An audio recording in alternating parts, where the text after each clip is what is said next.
انا عايز افهم، لو انت جامد جدا والناس كلها بتحبك ومش خايف من صوت الناس، ليه تحظر الموقع بتاع الاستفتاء بعد ساعه بس من الانطلاق؟ ومش بس الموقع ده، الديسكورد كله اتحظر في مصر. ما انت جامد يا عم، ما انت الناس كلها عاوزاك، ما انت القائد الملهم اللي الناس ما تقدرش تعيش من غيرك. خايف ليه من بس صوت الناس؟ الناس بتقول هي عايزاك ولا مش عايزاك بكل بساطه. مش انت كنت بتقول لو الشعب مش عايزني فانا همشي؟ خلاص احنا بنعمل استفتاء علشان نشوف الشعب عاوزك ولا مش عاوزك، نشوف احنا عددنا قليل قوي ولا انت الكتير جدا واحنا اللي غلط وانت اللي صح. ما يمكن احنا نطلع غلط مش انت. بس اللي يحظر موقع من مصر كلها بعد ساعه بس من انطلاقه يقدر يفهم قوي انت خايف من الاستفتاء ليه، ويقدر يفهم قوي انك عارف شرعيتك وشعبيتك شكلها عامله ازاي في الشارع. ما حدش فينا عايز خراب البلد ولا يدمرها، والكذب والتزييف والحرب النفسيه اللي بتلعبها على المصريين وتقعد تلعب على عواطف الناس، تقول لهم خليكوا ايد واحده، ما حدش يفرقنا. ما حدش عايز يفرق الناس يا ابني، انت كداب، انت عبيط. انت خليت اكتر من 60% عشان تحت خط الفقر، انت بعت اراضي البلد، انت رهنت الطاقه بتاعتنا لليهود، انت ضيعت ميه النيل، انت حابس اكتر من 60,000 بني ادم في المعتقلات. مين فينا اللي بيدمر البلد ومين فينا اللي بيخربها ومين فينا اللي بيدمر مقدراتها؟ انتوا عايزين تعملوا بثوره علشان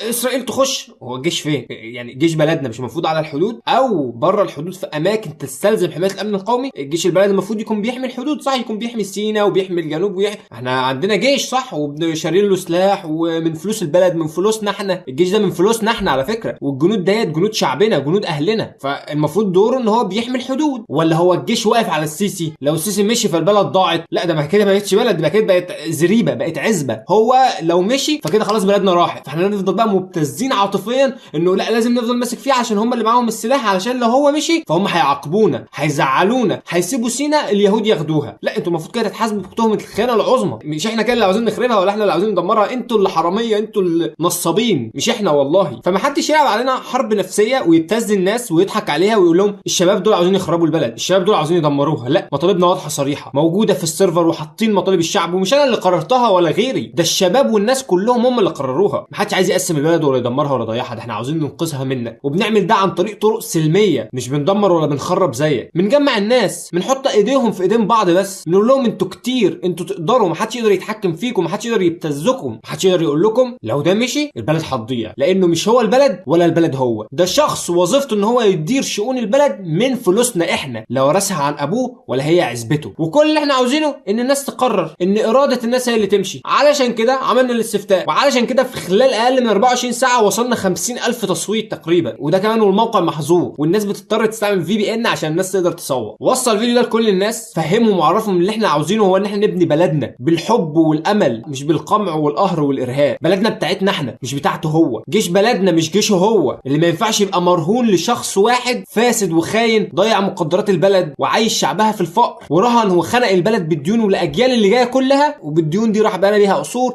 اشترى بيها طيارات، والشعب عايش تحت خط الفقر. مفيش اي حاجه هنخسرها اكتر من احنا خسرناها اصلا، علشان هو خسرنا كل حاجه، ومفيش اي ابتزاز عاطفي هينجح ان هو يتلعب علينا، لان احنا عارفين حقيقته وعارفين اللي هو عمله في البلد. وهو مش الجيش، والجيش مش هو، الجيش ده من فلوسنا احنا، الجنود دهيت والعساكر والضباط دهيت من الشعب، وبياخدوا فلوسهم من الشعب، ووظيفته يحمي الحدود ويحمي البلد من اي اعتداء خارجي، مش انه يقعد يشتغل بالسياسه ويكون همه مين الرئيس اللي يجي ومين الرئيس اللي ما يجيش. البلد لازم يكون فيها انتخابات والناس تقرر ارادتها مين اللي يحكمها، وعلشان كده عملنا الاستفتاء، روح شارك فيه.